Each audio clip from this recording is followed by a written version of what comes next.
Hello everyone, so I'm just down at the sheep. Now, what I had hoped was going to be today's video, which is going to be showing you what we've bought. Unfortunately, I can't quite show you yet. The reason being, we're speaking to the manufacturer and we're also speaking to a third party because there's a couple of pieces that we need. Fear not, I've got next week's video, which I'm going to bring forward and I'm going to show you now. Good morning, welcome back to Tim's Cotteswold farm. So I'm just walking from the house across to the farm. My Defender's in for an MOT. It's a beautiful day, so I thought I might as well walk. So today we are going to top the orchard. Why are we topping the orchard? Well, in short, the campsite has been a disaster. All of the grass has been overtaken by docks, and so we've made the executive decision that we're going to put them in our old orchard instead. Whilst I am walking across, see all the different types of vegetables being grown? Pretty cool. Here is the first field of beans. See? Some nice high spots as well. In another video, I'm going to go out there and just show you how they're getting on. I'll just show you the other field. Always shut the gate. So here's our second field of beans. Now, compared to me, they're doing pretty well. They're already starting to get their pods. Hopefully you can see all these nice little bean pods. Brilliant. Right. Then we have this problem. See, obviously there's a bit of scorch there, but look at the height difference between that and that. So for perspective, a lot of this is sort of up to knees, I guess. Just got into the farmyard. I can hear Dad with the grinder. I think we're just going to sharpen all those flails up before we take the top around.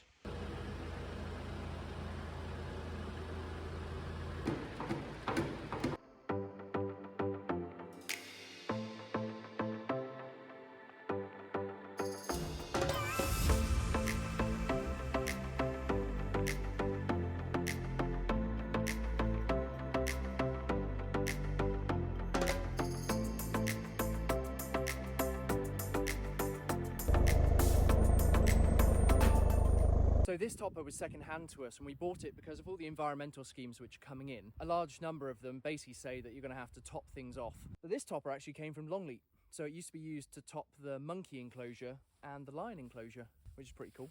Little side story. Every bit of machinery has a story to it in this place, which is what I really like. Dad's going to go topping because I'm still not quite down with the whole driving and trying to record. Topper's a very simple design. 3-point linkage, so the arms go under and catch those balls, and then the top link comes into it.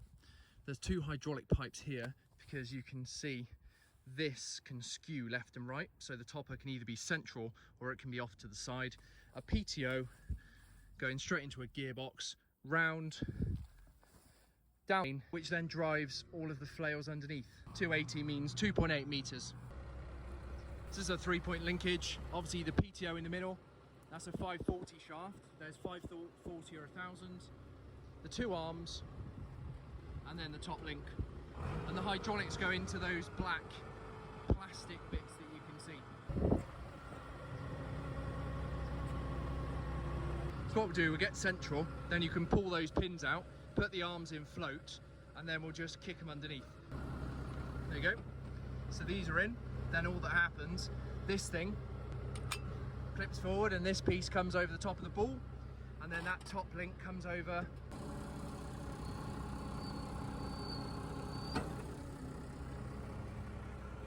Just do that to make sure there's a good flow of oil going through the rams. Now just stand back, so we're going to start the PTO. So PTO runs from the tractor into the gearbox, along round here, drives the rotor. We're just letting the oil warm up in the gearbox. There you go.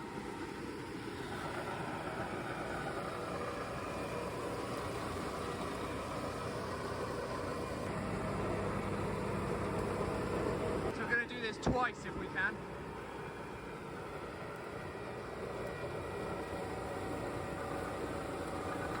So we're going to top it once, and then in a couple of days time, once it's dried, we're going to top it again because that'll then smash it.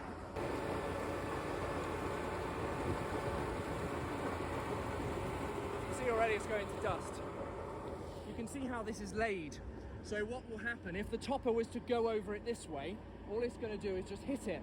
Whereas if you go that way, it gets a better cut.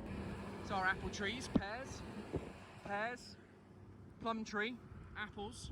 these are the ancient trees, and then a lot of them have died. So we have then replanted all of these trees, just the same as we've also replanted the hedge all the way around. Mum's got some new chickens, although most have been eaten by the fox, sadly. Story of life. Let the hedge grow up because our neighbour's got a wind turbine. So here we have apples. Hopefully they're pretty visible.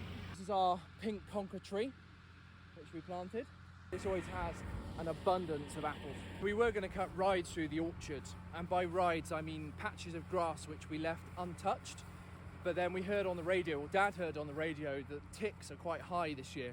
So we're just going to cut all of it off because we don't want some of our people getting a tick bite, and theoretically you could then get Lyme's disease.